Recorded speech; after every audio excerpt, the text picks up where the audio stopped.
You gonna mute everybody? Yeah.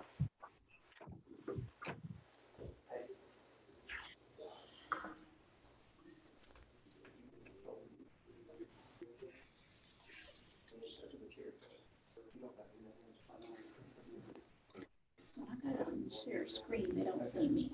I don't think so. I think all that's All right, we'll call to order the May meeting of the City of Florence Design Review Board.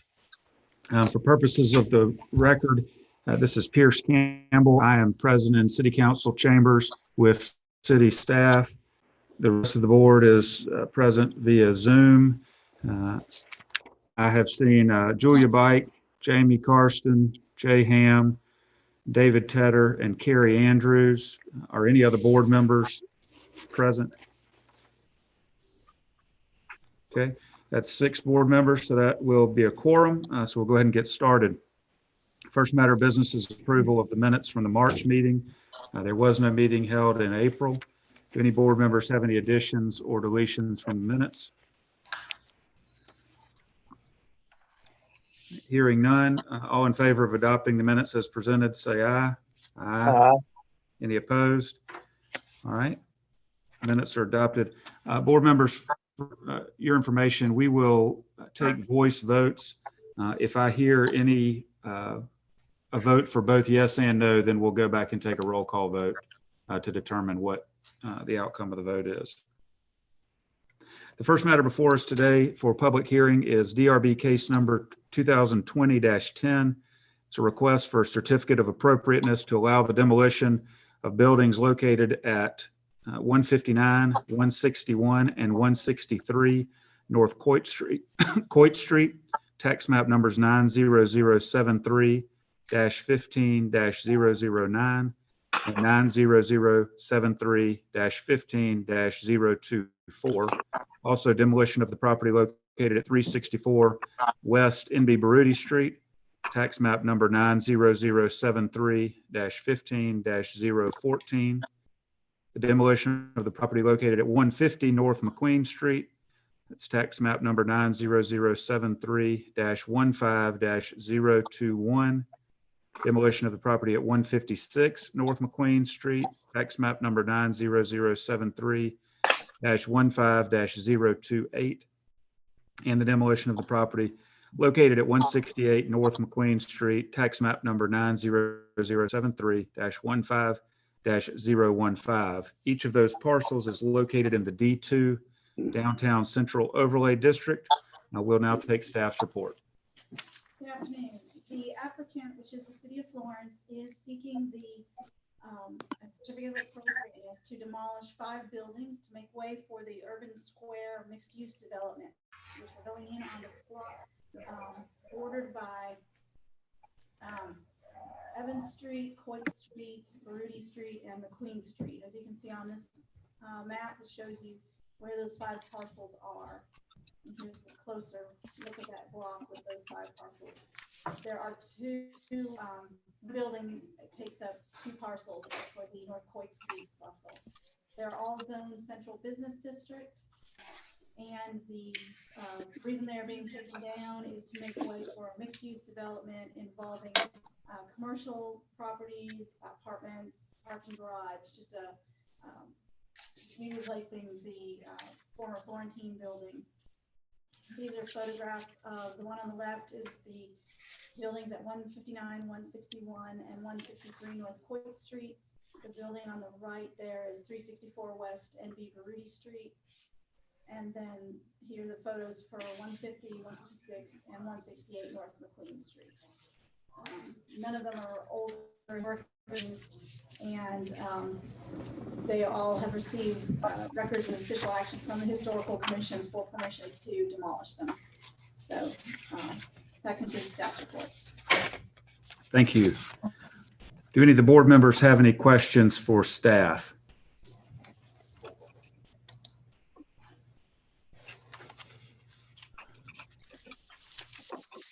All right, hearing no question for staff, we will open the matter for public discussion. If any members of the public who are participating have anything they'd like to say on this case, please raise your hand or otherwise signify, and we will unmute your microphone.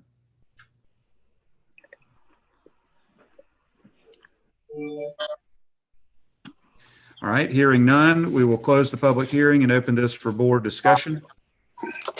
Board members, unmute your computer if you haven't already. Does anyone have any comments on this proposal?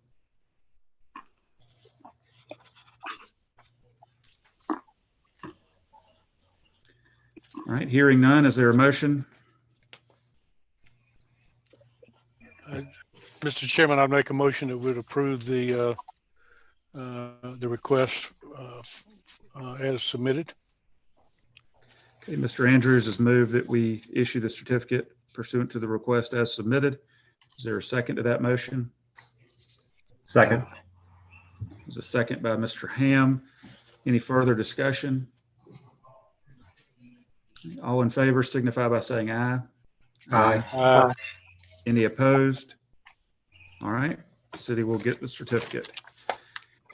The next matter before us for public hearing is DRB case number 2020-11. This is a request for a certificate of appropriateness to permit signage and exterior renovations at 291 West Palmetto Street. The tax map number is 90087-01-001. This property is located in the D1 redevelopment overlay district. Before we receive staff's report, for the record, I'll note that Mr. Collins has joined the board meeting and is present in council chambers. We'll take staff's report. Yes. The applicant is seeking a certificate of appropriateness to add signage and paint the columns of the building at West Palm at 291 West Street. It is being used as the Florence County Republican Party headquarters, so it is a temporary use. They will be using it only until the election, presumably in November. It is located on the corner of South Coit and West Palmetto, as you can see. It's a little sluggish. There we go. There's a close-up of it. It's the old, I think it was a gas station back in the 30s, and it is zoned 10 business district. This is a photo of it before it was altered. And the request has been to add signage over the awning, as you see in the upper right corner, and as well as the front of it, the building. And then they had originally had installed some patriotic bunting, which has since taken down. And then they have painted the base of the columns, the red, and then the bottom there, they painted blue, and had previously been dark gray or black. And the proposal does not involve damage to or change or remove any distinctive features of the building, does not diminish the historic character of the building. The painting does cover the previous color, but it can be reversed easily, and the awning can be removed at any time. And several of these other standards do not really apply. The awning color currently is white to match the color of the siding on the building. The column bases are painted a Carolina garnet, I think is the color, and the platform is painted international blue to support the patriotic color scheme. And patriotic bunting was requested along the edge of the parking area, or the driveway, drive-through area, and next to the front door as well. They can take it or leave it on the bunting, but we figured we'd ask. And the applicant is available, he's here. So that concludes staff's report. Thank you. Do any of the board members have any questions for staff on this request? I got one. Is bunting considered signage? We were a little fuzzy on that. I think it's considered a temporary sign, but they would like to leave it up if possible. Okay, any other questions for staff? Okay, thank you for your report. I will now open this matter for public hearing. If anyone is present would like to speak to this application, please signify in some way. All right, Mr. Ray Kingsbury, you're unmuted, sir. If you'd like to tell us what you'd like to say. My only request is recognizing the relative temporary nature of the request and the fact that we have substantially improved the overall appearance of the facility, and it's been praised by many, both political and non-political people. We request that this be granted. We do not need the buntings. We've taken them down. That's fine. But we would like to continue with the colors at the base of the column and where the gas pumps used to be. Thank you, sir. And is it correct that the county party will be using the facility through November? That's the plan. Any other questions for Mr. Kingsbury? Okay. Thank you, Mr. Kingsbury. Any other members of the public that would like to speak, please indicate.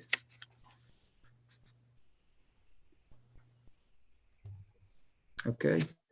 Seeing none, we will close the public hearing portion and open this for board discussion. Board members, any comments?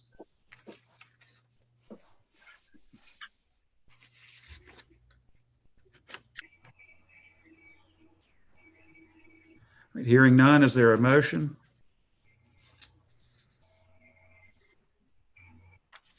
I make a motion. Okay, Ms. Can you see me? Yes, ma'am. Ms. Bike, is your motion to accept it as submitted? I so move. Okay. Is there a second? I'll second. Okay, David Tedder seconded the motion. Any other discussion by the board? Hearing none, all in favor of issuing the certificate on the application as submitted, signify by saying aye. Aye. Any opposed? All right, Mr. Kingsbury will issue the certificate. Thank you. Thank you. The next matter before us for public hearing today is DRB case number 2020-13. This is a request for a certificate of appropriateness to permit wall signage at 116 South Irby Street.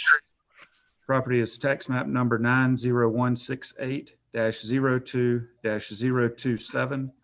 This property is located in the H1 Historic Overlay District. We'll take staff's report. All right, good afternoon, everybody. Good afternoon.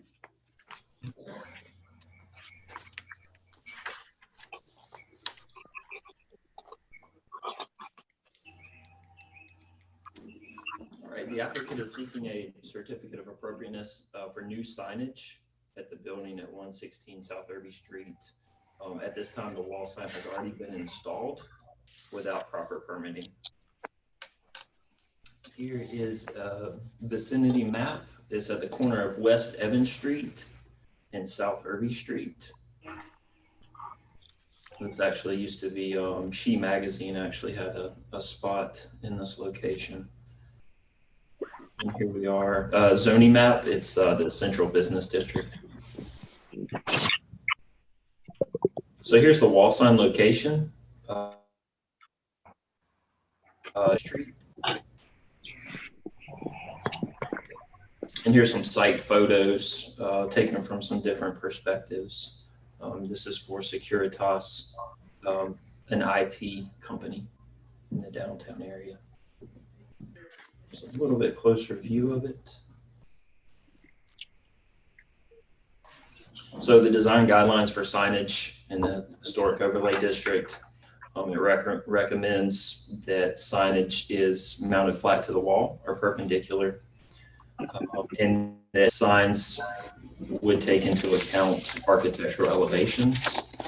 The two zones that they suggest for signage are the sign ban zone and the transom zone. You can kind of get an idea of that. Here's a picture from the design guidelines of those two zones. So the wall sign is installed on the west side of the building facing South Irby Street. It's about 11 feet in width, 12 feet in height. That's about 132 square feet total, which is fine by Unified Development Ordinance standards. The wall sign is constructed of reinforced hemmed vinyl.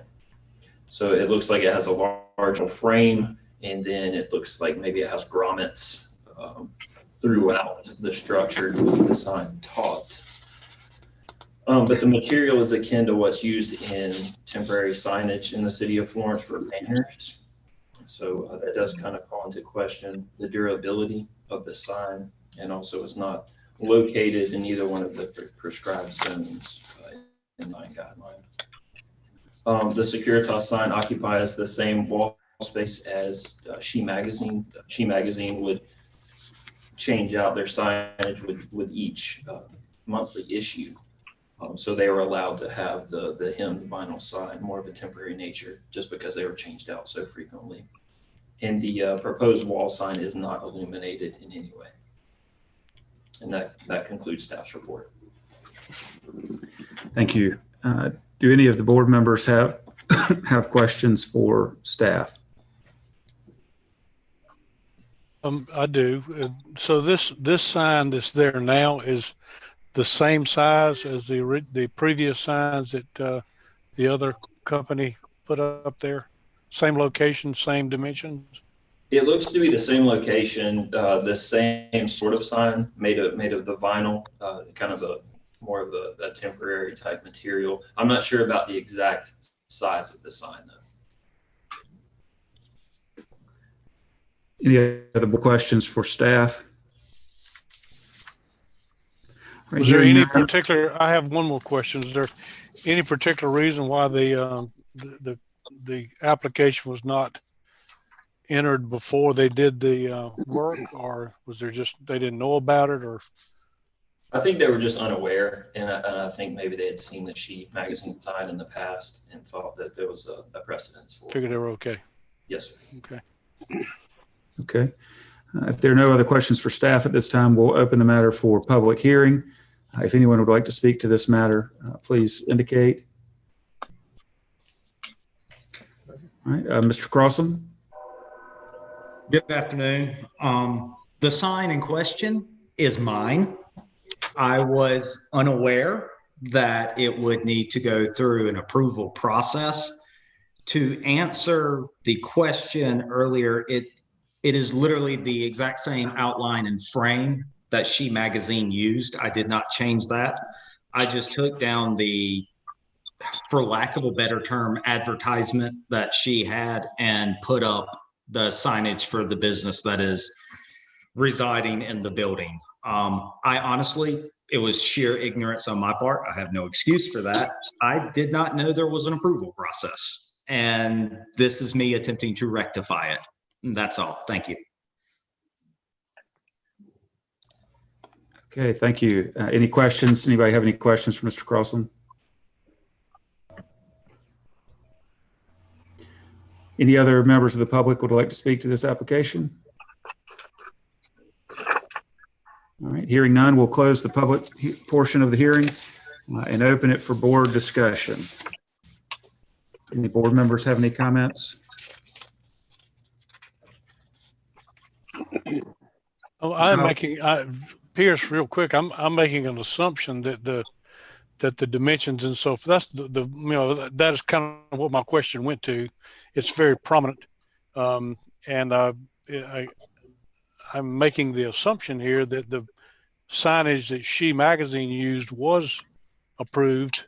And so this is basically just basically a grandfather or piggyback on that same, that at the time of the original application from She, that the city said, okay, the area is good, the elevation's good, the width, you know, all of those things are in compliance. You know, this is our most highly, I guess, it's the highest priority area that we have, or one of them at least. So I wanted to make sure that staff was good with the appearance and that it was in compliance with the guidelines. I think and staff can speak to that, but I think the question is that the materials of the sign itself would be an exception to the written guidelines. But as you know, we've made exceptions for different types of materials and other circumstances, but staff can answer that question. Yeah, Sure, thanks. The dimensions and the location of the sign would be fine. All that was approved previously with the She Magazine approval.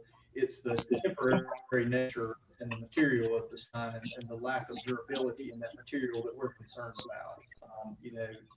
The She Magazine sign, I wasn't personally part of that approval process. That was during my tenure here, but it wasn't my case, so I wasn't highly involved in that. But I believe it was approved kind of as an art, since art display, that their covers were considered art.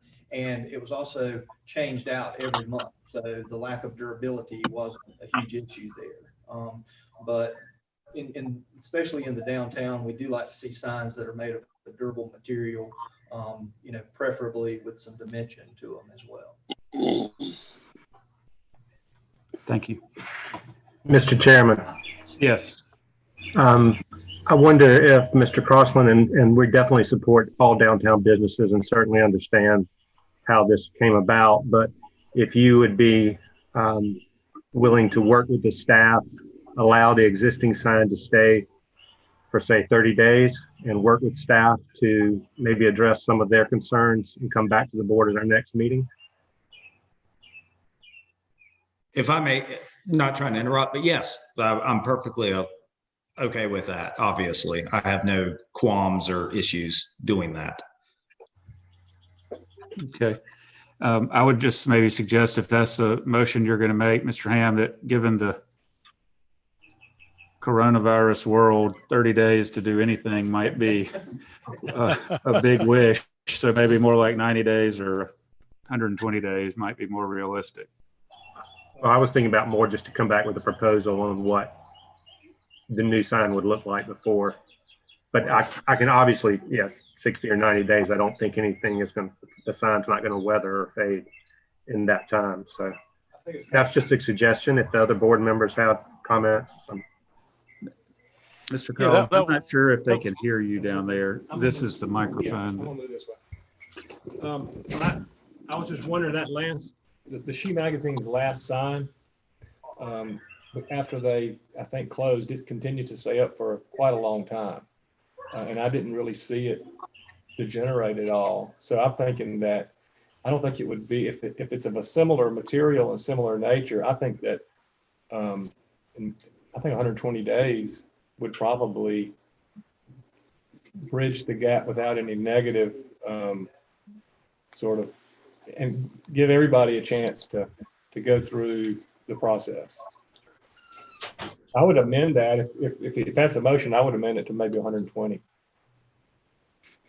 And if it becomes in disrepair, I think it should be dealt with at that point. Yeah, that was my concern, is that it might not be durable enough to last. I just wanted to look, and I'm sure Mr. Clausen wants it to look good too, for the foreseeable future. So I'm good with that, but I think it's reasonable to give them a little more than 30 days, and 120 is fine with me, as long as the sign continues to be in good order. I think I'd be okay with that. If I may, the final She Magazine sign was put up in May of 2018. When we occupied this building, the onus of me was really to get the She Magazine sign down and put something up. It was never meant to be temporary. I mean, it was never meant to be permanent, but by the same token, though, I was looking to do something that was not, it kicked the can down the road, so to speak, because I figured if the last sign of the same material was good till 2018 to November of 2019, that would give me plenty of time to come up with a more suitable long-term solution. But I mean, obviously, if that's not acceptable, 90, 120 days, whatever suits the board, I will make happen. Okay, thank you. Any other board discussion or questions? All right, is there a motion? Mr. Chairman, I'll make the motion. Yes, sir. Do I need to make any motion on the existing application before making a new motion? Or do I make the motion to? Well, I think we need to probably approve, if what we were just discussing is what we're going to do, we would need to approve this sign for the next whatever amount of time, 90, 120 days, with a request that during that time, the applicant work with staff to bring a new sign before the board for permanent approval. Okay, Jerry, can you make that my motion in the minutes? What he said. All right, so there's a motion by Mr. Ham. Is there a second to that motion? Do we have a time frame on that? 120 days. 120 days. I'll second it. Okay. That was Mr. Andrews, seconded the motion. Any further discussion? All in favor signify by saying aye. Any opposed? All right, I will issue the certificate. Thank you, Mr. Carlson. Thank you all. The next matter before us today is DRB case number 2020-14. It's a request for certificate of appropriateness to modify the design of the building previously approved for 719 South Irby Street, tax map number 90089-01-004. This property is located in the D1 redevelopment overlay district and the Irby Street Corridor Overlay District. I will now take staff's report. Thank you, sir. So the applicant is seeking a certificate of appropriateness for a roof modification. This is to the previously approved design for Belmont Apartments that was approved in December of last year. This is a 40-unit apartment building, 4 stories. And as we stated, it's a 719 South Irby Street.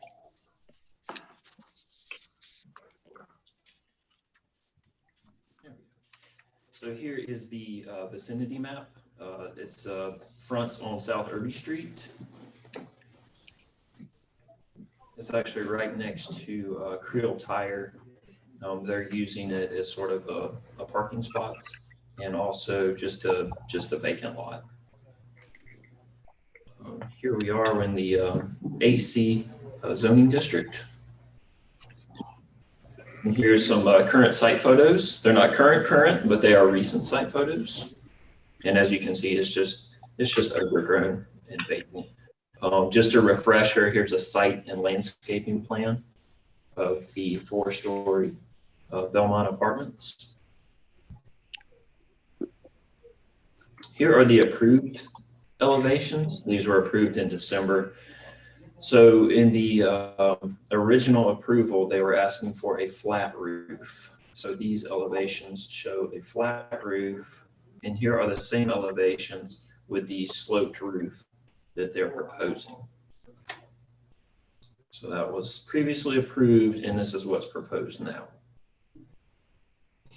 And then again, this is previously approved. This is the north side of the building on top, and the west side of the building on the bottom is the rear. And here is the proposed. Again, you can see the sloped roofs as opposed to the flat ones previously approved. So that's the only change to the design for the Belmont Apartments from the previously approved project. And considering the issue regarding design review guidelines, these are the applicable criteria.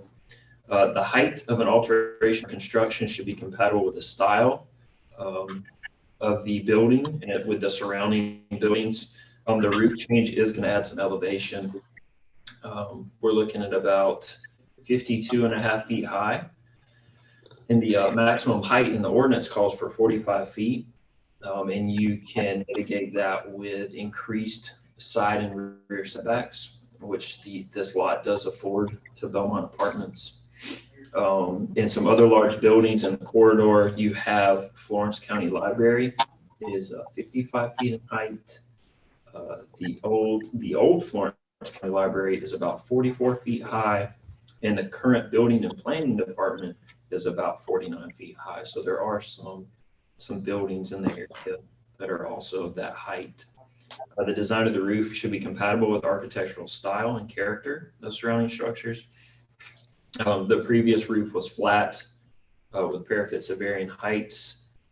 And then the proposed roof change sort of presents like a trapezoidal shape from the street with angled parapets instead of the original elevations that show the parapets parallel to the flat roof.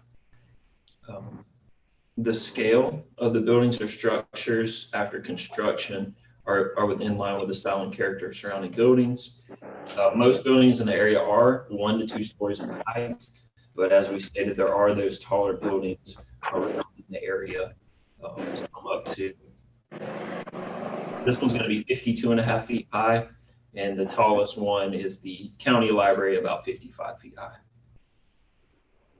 So chapter 8, which specifically speaks to the overlay district that this parcel is in, the Irby Street Corridor Overlay District, does not specifically speak about roofing design or materials.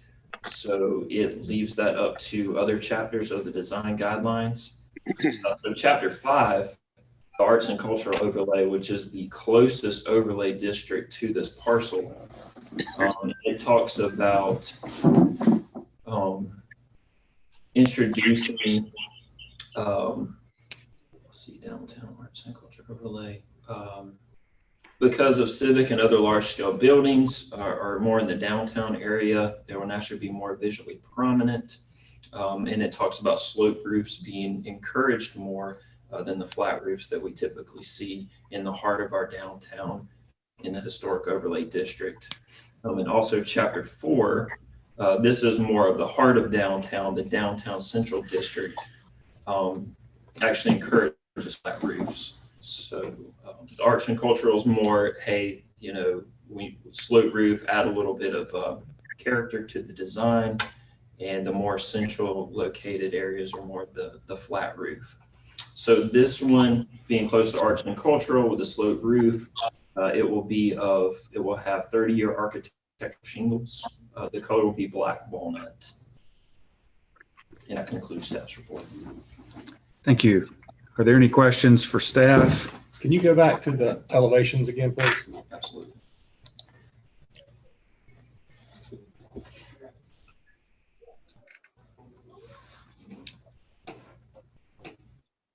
Okay, so this is originally the approved, so the south top and the east on the bottom. So the east is actually the front. So you want to see the proposed? Proposed, yeah. Okay. I think I wanted to kind of make a clarification. Yes. The 55 feet, 50, what is it? 52.5. It's to the ridge, isn't it? Yes, that's exactly right. The tallest point. I think it might be interesting to note that the parts of the building that are those tower type elements around the building, that's pretty much the same, those brick elements, that's pretty much the same elevation height as it was original. And I think that because of the slope of the roof, it's almost going to be indiscernible, that additional height, because it's at the middle point of the building, which is a sloped roof. And so really from the street, it's not going to make a visual impact at all, the difference between these two buildings. I think it's just a matter of semantics, and I think it's almost a moot point from an architectural standpoint. Does that make sense? Right. Yes, sir. Scott, that was where my questions were coming from, because it is so close to Irby Street that it'll be, as you said, imperceptible from Irby Street. I was a little bit more curious, I guess you'd say, on the approach from the north heading south on Irby Street as to what it would look like with the pitched roof and those half pitch roofs that they've got on there, those shed type segments. I'm trying to get myself oriented. So that would be the, instead of front and left, I would love to see east and, let's see. So the left elevation would be looking north. Is that right? The elevation will be north. And so the right elevation would be looking to the south from the north. Right, right. Yeah, the east is front, the south. I would have to look at this. So yeah, the west is the rear, east is the front. So the right elevation would be what I would see if I was traveling south on Irby Street and look to my right. Correct. So Is that right, Scott? Is that Yeah, what I think you said that exactly right. okay, Yeah. so yeah, so where it says, so it's, yeah, right elevation would be what you would see, because there's really not a lot to block that, and you'll be coming down the hill. So if you're approaching, as I said, from the north, the right elevation is what would kind of jump out at you, which is a little bit of a mess, but I guess it's probably okay. And I guess my point is that the additional height that we have achieved here is really just this sloped roof that is sloping away from the eye as you look at it from down low at the road. Yeah, from Irby Street. But That's if you're further north up Irby Street, it'll be more That's apparent, correct. But somewhat. further, you're almost going to have to be a couple of hundred yards away to really get the impact of this building's. That's right. That's right. But it is big. It's going to be a fairly big structure. And it was going to be a big building. That's true. Right. Okay. That clarifies. Are there any other questions for staff? Okay. Hearing none, we'll open the public hearing portion today. If any members of the public would like to speak to this application, please signify in some way.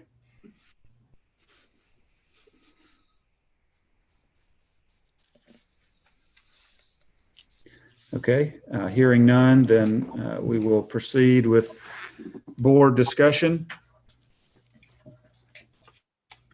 Any comments?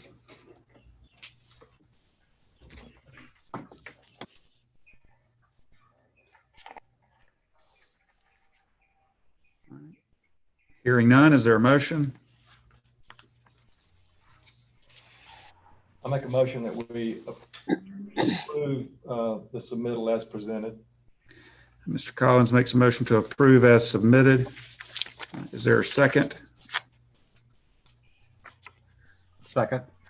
Mr. Ham seconds the motion. Any further discussion of the motion? All right, all in favor signify by saying aye. Aye. Any opposed? All right, the city will issue the certificate. Next matter before us today is DRB case number 2020-15. This is a request for a certificate of appropriateness to allow exterior renovations to the building located at 185 North Dargan Street, tax map number 90167-02-020. This property is located in the H1 Historic Overlay District. We'll receive staff's report. Thank you. This parcel is located in the old former Mangum's Army Navy surplus store located on North Dargan Street. Just before you get to, and here's a close-up of it. It backs up to Courthouse Square where they'll be where they're constructing the new county parking garage. It is zoned central business district as well. The applicant is desiring to restore the building facade closer to its original condition by removing a lot of the materials that have been put on it over the years. That will involve removing the 1970s metal panels that are on the front of the store, as well as the canopy, and re-exposing the original face brick on it, installing an accent strip in place of the metal canopy within the brickwork, removing the old single pane storefront and placing it with a new aluminum storefront with insulated glass. They want to remove the metal panel around the center column and reface it with brick to match the existing. Replace the plywood entrance door to the second floor with a steel hollow metal door and frame, and provide a brick lintel over the new side door to match the building. And I'll show you pictures in a moment. The original brickwork on the facade will be restored, assuming that the materials underneath the panels is strong enough and good enough shape to restore. And the original column will also be uncovered and refaced with brick to match the building. The historic elements will largely be restored. What will be removed are the surface alterations made over the years. In the rear will be a little more ambitious than in the front. There are two doors in the back, or a double set of double doors, and those will be removed, and two new doors will be put in the rear, and the space where the double doors are now will be filled in with brick to match the original. And those two new single doors will be steel hollow metal doors and frames along with suspended canopies over them. And then the paint, the brick is painted a light yellow now, and it will be painted to match the brown that more closely matches the original brickwork. And the new storefront will mimic the original in style, even though it will have 6 openings per side to replace the original 4. And then the rear has 2 single doors instead of the original double door, but the opening will be enclosed with brick to match the original. And the entire wall will be painted so that it matches the brick instead of the yellow.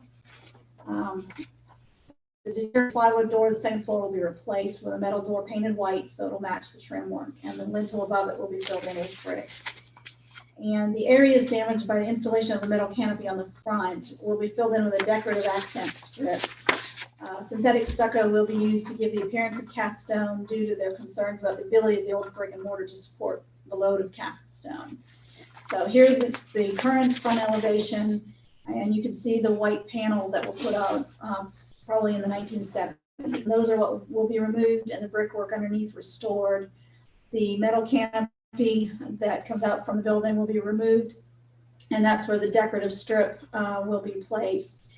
The column will be redone and refaced in brick, and the aluminum storefront windows will be redone with new aluminum storefront and with insulated glass, and the door to the upstairs will be replaced with a hollow metal door.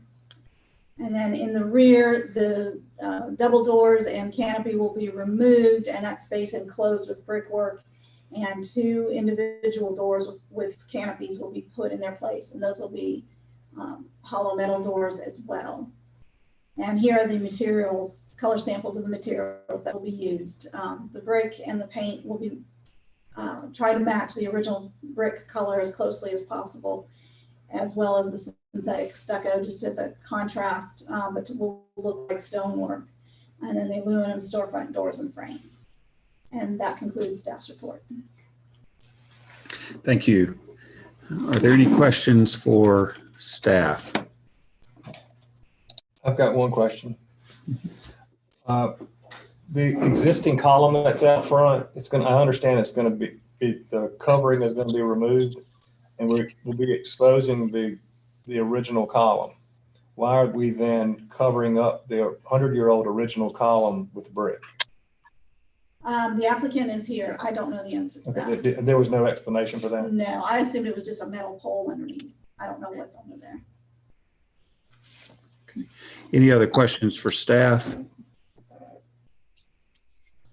All right, hearing none, we'll open the public hearing portion of the program. Any members of the public would like to speak to this?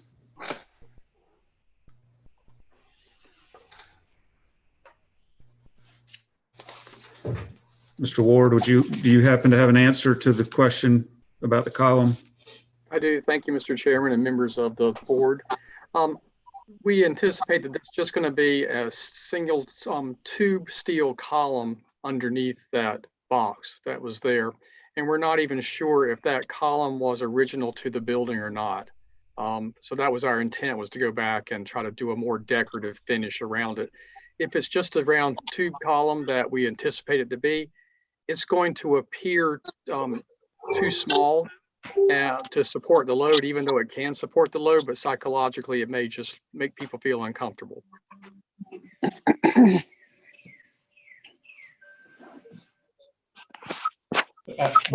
Most of the columns, unless the original column has been replace most of the columns along Dargan or structural as well as decorative. I was just, I would be surprised unless it was removed that it doesn't have some, because I looked at the base of that column the other day and it appears to be the original column. I would be comfortable in saying that once we take off the veneer that's been placed on there, that if it is an original decorative column and not just a basic tube column, we can certainly expose that and leave as is. Mr. Ward, is this renovation or restoration, is this separating it into two different businesses, or what is it? Just looks like by adding the two doors, and then I guess the front still just has the one door. Yes, so the owner's intent is to have two businesses on the ground floor. He actually has two tenants proposed at the current time. And so we would still use the double doors in the front and create an airlock, but the tenants would prefer to have separate staff entrances in the rear for deliveries.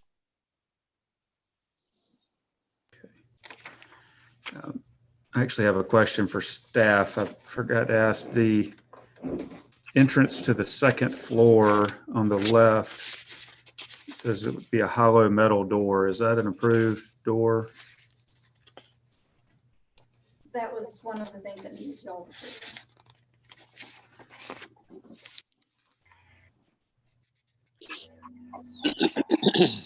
You happen to have handy what the guidelines say about door materials? It really only addresses front doors. I couldn't say anything about secondary doors like that. It mainly talked about having commercial doors like the aluminum doors on the front, and just not that it didn't want anything that was too residential looking, no crossbuck doors, things like that. But I didn't see a whole lot of guidance on a secondary door like that.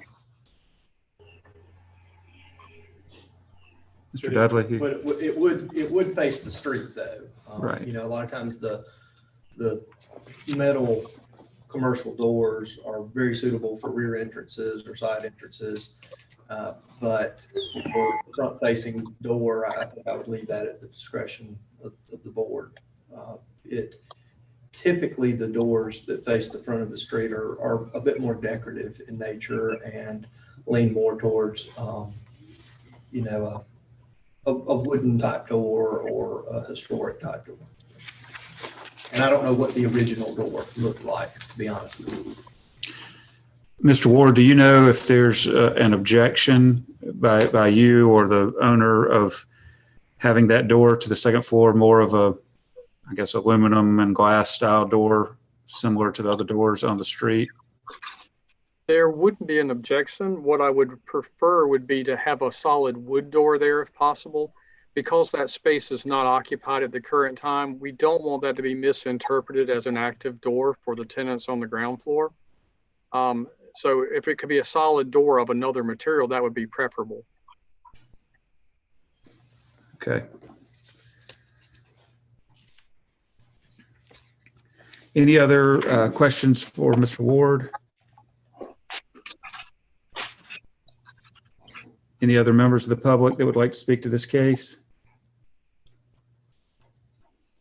All right, hearing none, we'll close the public hearing and open it for board discussion.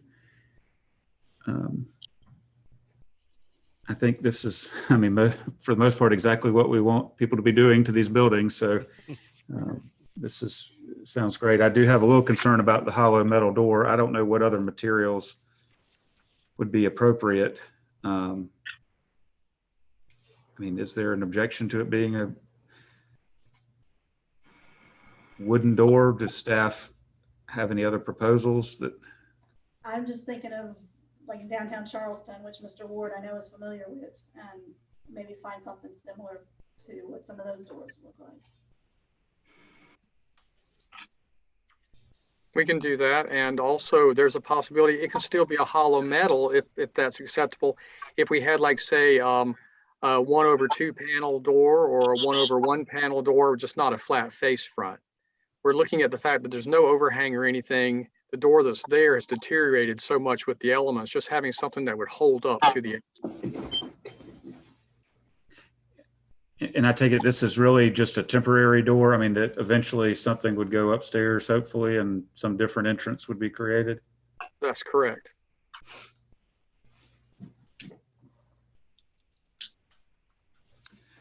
Mr. Collins, what do you say about the door? Yeah, I think hollow metal is, that's such a broad, there's a flush hollow metal, there's paneled hollow metals, there's a lot of different ways. I mean, it doesn't have to be a wood door to have some articulation. It doesn't have to just look like a flush door. I think there's a lot in between. So I think that to me, it just needs a little more articulation. The material to me doesn't bother me as much as, I mean, it doesn't have to be glass. It doesn't have to, you know, I think there's a lot of options. I think that would be acceptable. All right, any other comments from the board? I'd like to make just one comment. Sure. Can you? I just think it's so cold looking. Just the flat door. And I agree with Mr. Collins that it needs more articulation, something that makes it warmer looking. And my favorite word is to give it more charm. I mean, it's a restoration, and I would like something other than what's personally. Mr. Ward, are you comfortable with us passing a motion charging you with making it more charming? Absolutely, and I'll be more than happy to work with staff to get approvals to everyone's satisfaction. All right, any other comments? All right, well, is there a motion that we accept it as submitted except for the architectural detail of the second floor entrance door? I would make that motion. Okay, Mr. Andrews made the motion. Is there a second? Ms. Bike seconded it. Any further discussion? All right, all in favor signify by saying aye. Aye. Any opposed? All right, we issued a certificate. Thank you, Mr. Ward. Thank you all very much. The next matter before us today is DRB case number 2020-16. It is a request for a certificate of appropriateness to demolish two buildings located at 309 North Dargan Street. They're located on tax map numbers 90068-04-001 and 90068-04-002. The properties are located in the D2 Downtown Central Overlay District. We'll accept staff's report. So the applicant is seeking a certificate of appropriateness to demolish the building at 309 North Dargan Street. Here's an aerial view, vicinity map right here at the corner of West Arlington Street and North Dargan Street, and it actually does front North Dargan Street. A little bit closer shot. It is in the campus district, zoning district. Here is the official ROA from the Florence County Historical Commission, giving permission for demolition, no historical significance. Here's some site photos. This was actually. Could you go back to that? Was there was a note at the bottom of the page on the? Oh, I'm sorry. I don't think we have that in our packet. No, I just got those yesterday. What does the note say? The commission also determined the Streeter building at 301 North Dargan Street has historical significance. Yes, they found historical significance to the building on the very corner, the blue building. But that's Okay. not the one that's requesting demolition. Okay, all right, thank So you, sorry. Okay, is it in this photo, No. Elaine? It's not in this photo, okay. So yeah, here's some site photos. It was formerly a barber shop. It is obviously vacant now. And then it's about 2,700 square feet. So here's what Hope Health plans to do in the future. with the building. You can see the elevation on the bottom, and just kind of an overlay on the top. The design guidelines, really at this time, you know, we're not preserving anything of historic nature. It was found by the County Historical Commission that it could be demoed, and it will just be a complete demolition of the space. And that concludes staff's report. Okay, so are we being asked just to approve demolishing the small building beside the Streeter building, or are we being asked to approve the new project, including the Streeter building?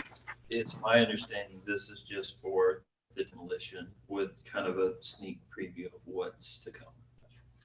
Okay. Okay. Are there any other questions for staff?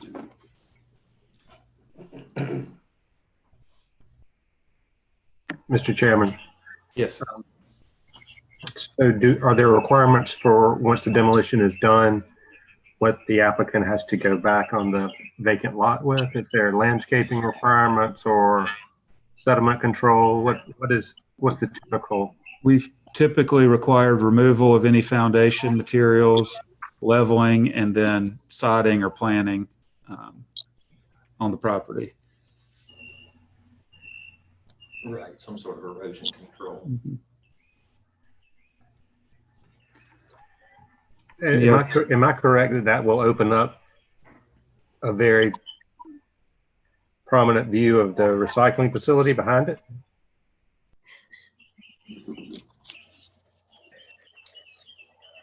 May I speak to that? Sure. I didn't see who that was. I'm sorry. That was Gary. Gary, I've lost my screen. Hold on, let me bring it back. Yes, temporarily that will open up that view, but that property is also under contract. Hope Health has all the properties on the block under contract or either purchased except cleaners. So the recycling eyesore will be going away.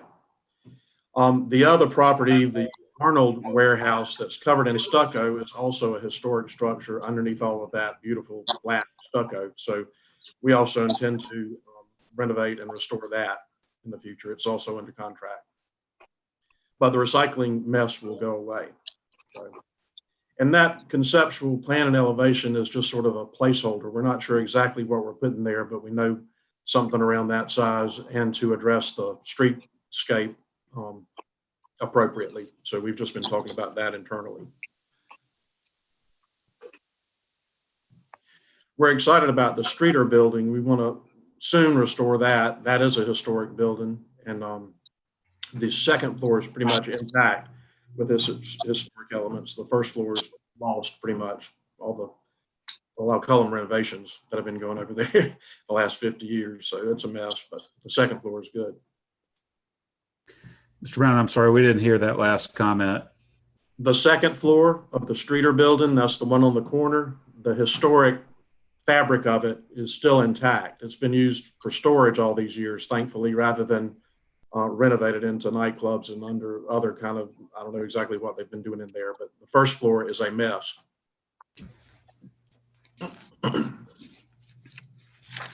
Okay. Any other questions for Mr. Brown? Any other members of the public that would like to speak to this application? All right, hearing none, we will close the public hearing portion and open it for board discussion. I'll note Mr. Collins had to excuse himself from the meeting, so he's no longer here. Mr. Chairman, my concern is not with the demolition of the building. It's just with the sequencing of when things will happen. We know how slow things do happen. And the demolition of this building, I don't want to have a big vacant hole staring into the back of the recycling facility. If there's some way to screen it, and I don't know the timing. So, and maybe that's not an issue. Maybe Gary or Mr. Brown can speak to that again, but we all know what the recycling facility looks like in the back, or most of us do. So just Right. that's my concern. We've got a new grocery store going across the street, hopefully, and I just don't want that eyesore. I don't think that the city would want that. I agree. I don't think Hope Health would want that either. There's not a firm timeline on the demolition. There is a firm timeline on when the people have to be out of the recycling property. So I feel comfortable in saying that Hope Health would either time it so that we're not left with a gaping, exposure to all of the recycling stuff, or put a fence or some kind of screen up, because I don't think they would want that for their own purposes either. So, and we can put that into the proposal that view won't be left exposed. Thank you.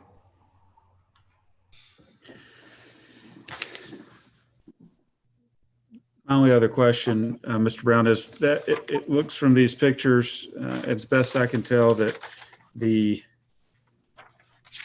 around this property are some of the only mature trees in that area.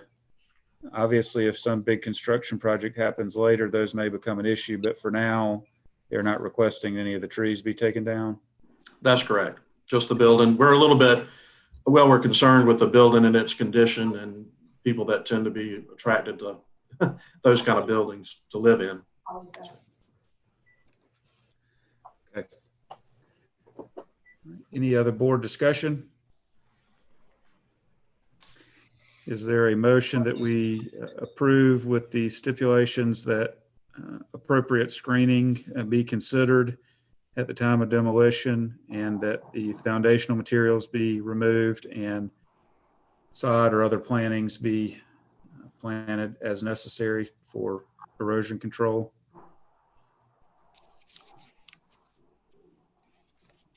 I'll make that motion. Okay, Mr. Ham makes a motion. Is there a second? I'll second. Mr. Tedder seconds. Any further discussion? All in favor signify by saying aye. Aye. Any opposed? All right, I will issue the certificate. Thank you very much. Thank you. The last matter before us today is some other business. This involves demolition of properties as an enforcement action. We'll turn it over to staff for a report. Thank you.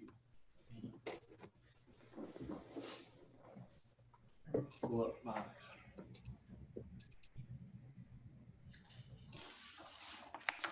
Okay.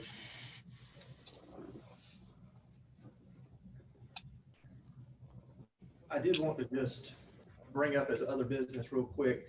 We have a property located at 617 and 1619, or 617 and 619 South Irby Street. And I'll go ahead and show some pictures of the property. We have been pursuing enforcement action against this property for some time, and have got some level of cooperation at this point. And in the essence of time, we put it before the Historic Commission, and they found no historical significance with the building. And we went ahead and administratively approved demolition of this building. And I just wanted to bring that up as notification to the board, since it was as you can see, it's a life safety concern here with that roof line failing interior. We're worried about the facade falling as well. And we've been working on this for some time. It still may take a little bit of time, but we wanted to go ahead and pursue it as quickly as we could and get some action there. So I did want to just bring that up to the board. So if anyone has any questions, I'd be glad to answer them to the best of my ability. Does anyone have any questions? Just one question. Sure. When was that building built? Does anybody know? I want to say it was like in the 1940s, Mhm. 50s. If I ask Elaine, and if our recollection is correct, it was the 1940s when we look back at the property card. Thank you. Just All right, any further questions? All right, hearing none, we will adjourn. Our next meeting will be June 10th, and I guess we'll await instructions as to whether we come back here or do it on the computer. That's right. And I thank each and every one of you for cooperating with us. It's a trying time, I know. All right, Thanks thanks everybody. together. Thanks, everybody. Yeah. Thanks. Good afternoon.